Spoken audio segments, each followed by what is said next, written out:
Click here if you are having trouble viewing the video on your mobile device.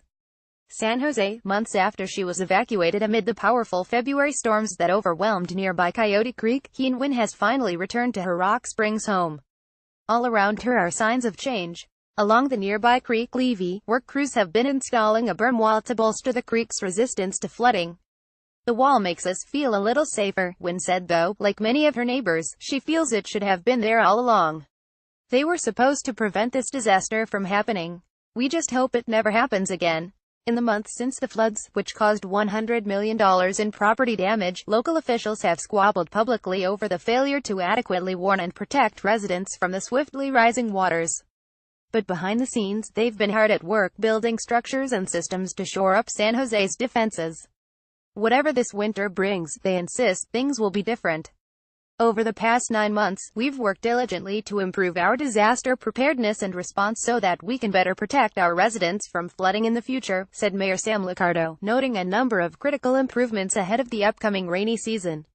The Santa Clara Valley Water District, which oversees regional water supply and flood control, installed the temporary berm wall and a vinyl sheet pile wall in the Rock Springs area to reduce the flood risk. The district also replaced a damaged levee near the Golden Wheel Mobile Home Park, one of the 3 areas in the city that flooded. "The berm wall was critical and should have been there all along," said Jeff Hare, a lawyer who's lived in Nagley Park for 30 years and was among the 14,000 residents city officials ordered to evacuate as the floodwaters rose. 9 months later, 125 residents remain displaced. The Water District also installed new gauges along Coyote Creek, either on bridges or freestanding stakes, to better measure water levels and show when flooding would occur, based on data from the February disaster.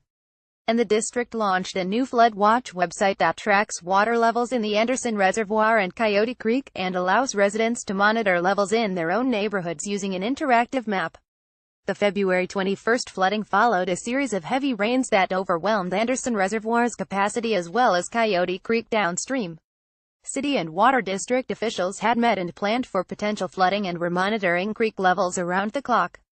But because of several miscues, evacuation orders affecting some 14,000 residents didn't come until hours after rescuers had begun voting out 372 people like Win already trapped in their homes by waist-deep floodwater. City officials said creek flow information from the Water District misled them about the mounting flood danger. The Water District countered that the information should have triggered city officials to issue public alerts, but acknowledged they could been more clear, as streets filled with water. Electronic photos and alerts from city workers in the field somehow didn't cue city leaders to order evacuations until it was too late for many. The City and Water District have since developed a joint emergency action plan with a color-coded, 4-stage protocol for monitoring flood potential and issuing public alerts. "We realized that coming together we can identify those areas that need to be improved," said John Varela, chair of the Water District Board of Directors. "We are now talking to each other, not talking at each other." To bolster communications, both agencies will ramp up their social media efforts and provide information in 3 languages, English, Spanish and Vietnamese. The city also purchased 4 new loudspeaker systems, 3 that are portable, that can blare multilingual evacuation orders. San Jose now has the authority and training to activate a wireless emergency alert system, which sends notices to people's cell phones, similar to Amber Alerts. No such alert happened in February. City and Water District officials also approved an agreement allowing the district to access city land to clear out creek vegetation that could hinder water flow and increase potential for flooding. "It's the first time we've done that on someone else's property," said Water District spokesman Marty Grimes.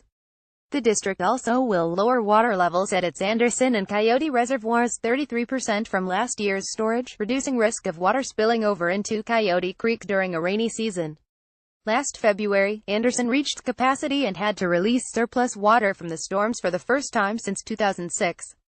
It's a balancing act for water officials. Last winter, they didn't let water out sooner to preserve drinking water supplies drained after years of drought. "The most important thing is to make sure that dam doesn't overflow again," said Ted Smith, a San Jose resident who had to rescue his granddaughter when her home in the Olinda area flooded. "The notification is irrelevant as long as the dam doesn't overflow, because there won't be any flooding." The new procedures come amid leadership changes at both the district and City Hall. Jim Fiedler, the district's chief operating officer, and Dale Jacques, who acted as its emergency operations coordinator, have since retired. Jacques' position has now been temporarily filled by Carol Fredrickson, who had the job before retiring in 2015. In San Jose, city manager Norberto Dueñas, who oversaw emergency operations, and David Vosbrink, who handled communications, also have retired. David Sykes, who ran the city's emergency operations center during February's flood, is now city manager, and Rosario Neves has taken over as communications director. Ray Reardon is now San Jose's emergency services director, a position that was staffed on an interim basis at the time of the flood, and his Office of Emergency Management is now part of the city manager's office rather than the fire department.